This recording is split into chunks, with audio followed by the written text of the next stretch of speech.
Honda Activa 5G versus TVS Jupiter Grande. Now you guys kept requesting me to get this comparo done for quite a long time now, and I felt that I should not delay it any further. So here we have the top two best selling scooters in the 110cc segment battling it out for the top spot. Now though the numbers churned out by the Activa is huge, what makes me really proud is that an Indian manufacturer is the one who's giving it tough competition by offering much more value in terms of features, equipment, performance and style.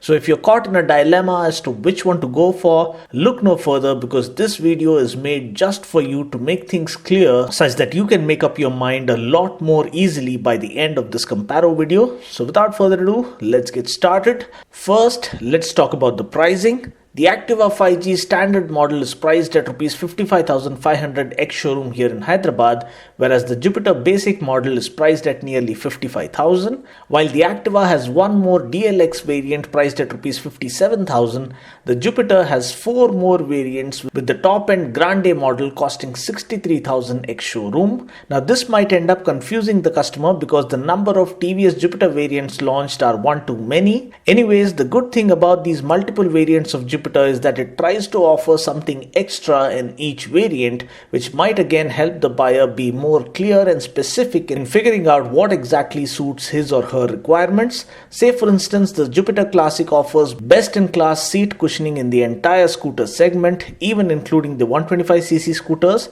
Now this, in my opinion, is even better than the top-of-the-line Grande Edition seat. So if comfort is your top priority, when we combine a lazy boy recliner kind of a seat with the superb front end feel that the front telescopic forks offer and the amazing ride quality that the rare gas charged shock absorber has on offer, then we end up getting the most comfortable scooter in the entire scooter segment here in our market. So that's of course about the Jupiter Classic variant. Now what's more, even the high speed stability is superb on the Jupiter thanks to the large 12-inch wheels as opposed to the 10-inch wheels on the Activa. And the best part about the Jupiter is that 12-inch wheels, telescopic forks and gas charged rear shock are all standard on the Jupiter right from the base variant, which is what makes it an unbeatable value for money proposition. Now Honda updated their best selling product as it continued to extend its leadership in its 5th generation Avatar with an LED headlamp, a part analog, part digital instrument console and other clever updates all around, and TVS had to come up with something more to outsmart the segment leader yet again in terms of value. So enter the Jupiter Grande, the all-new flagship in their entire Jupiter lineup, which comes loaded with all the bells and whistles and also gets some never-before-seen features in the scooter segment like diamond-cut alloy wheels, adjustable rear monoshock, and yes, we also do get an all-new full LED headlamp with LED position lights along with a part digital, part analog speedo console. But in my opinion, what stands out as a unique feature for the Jupiter is the eco and power mode light indicator, which helps the rider maximize fuel economy from his scooter. Now how this works is that the green eco light comes on so long as you are gentle on the throttle and are accelerating in a smooth and linear manner, but as soon as you go a little hard on the throttle for sudden acceleration, the power mode light comes on. So the point here is to ride in such a way that the eco mode is on always, which is maintaining speeds of around 45 to 50 km per hour and avoiding sudden acceleration. Now this feature is not available on the Activa. Also the overall build quality on the Jupiter, be it the body panels, the switchgear, the paint quality, the beige panels, the chrome accents and the overall fit and finish, everything seems premium and top notch. Now don't get me wrong here, the Activa also feels well built with Honda offering a metal body and decent build quality, but it's only when you compare the Activa's build quality with that of the Jupiter, the Activa starts appearing a little undone. Now keeping the features fest aside, let's get into the heart of the matter here, which is the engine performance. The Activa gets the same tried and tested 109.19cc engine that puts out 8 bhp of max power and 9 Nm of max torque. The Jupiter also gets the trusted and proven 109.7cc engine that performs duties judiciously across all Jupiter variants, including the Grande. The Jupiter also puts out a similar max power of 8 bhp, but the torque is slightly lesser at 8.4 Newton meters compared to 9 Newton meters of the Activa. But one thing to note here is that the Jupiter basic model is 2 kgs lighter than the Activa 5G, so the Jupiter does enjoy the weight advantage. The acceleration on the Jupiter is slightly sportier, but the initial torque and pickup is better on the Activa because of the better torque figure. The comfort is unparalleled on the Jupiter with superior quality seat and best-in-class suspension setup.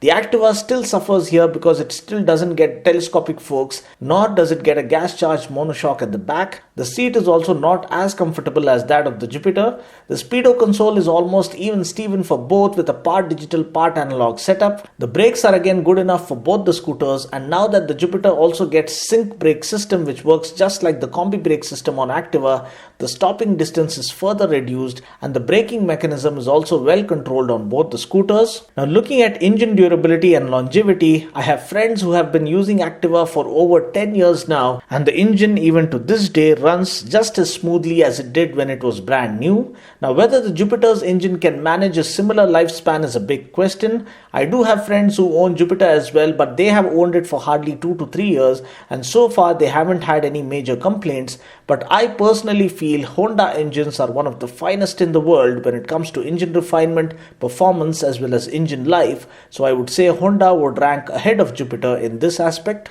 Now looking at the practicality bits, the boot space on the Activa is 18 liters, whereas on the Jupiter it is 17 liters, so Activa moves ahead here as well. Both the scooters get 2 hooks, one underneath the handlebar and one under the seat, which will really come in handy. The Jupiter's external fuel lid adds to the convenience while refueling, while the Activa gets the regular underseat fuel lid. The Activa does however get a unique seat release switch. The Jupiter gets a high beam flasher which the Activa doesn't. The Jupiter also gets alloy wheels which the Activa doesn't. Both the scooters get tubeless tires, but Jupiter offers larger 12-inch wheels that end up offering better high-speed stability compared to the 10-inch wheels of the Activa. Now mileage wise, as per feedback taken from my friends who own these vehicles, both the vehicles deliver similar mileage figures at around 48 to 50 kmpl in real world city conditions. So coming to my final verdict, I would say Honda Activa still reigns supreme when it comes to engine refinement, engine life and initial pickup. But if it is the best value for money proposition that you are looking for with best in class comfort, better features, better equipment and better high speed stability, it has to be the Jupiter that is completely a paisa vasool scooter. Now trust me guys, even with so much action surrounding the scooter segment here in India, when you are choosing either of these two scooters, you can't go wrong because both are good in their unique way and both have a trusted and proven track record over the years. So that's about it. This wraps up my comparo of the Activa 5G versus the Jupiter Grande. I just hope you found this video useful. Until next time, this is Dino saying ciao. Take care, God bless and ride safe.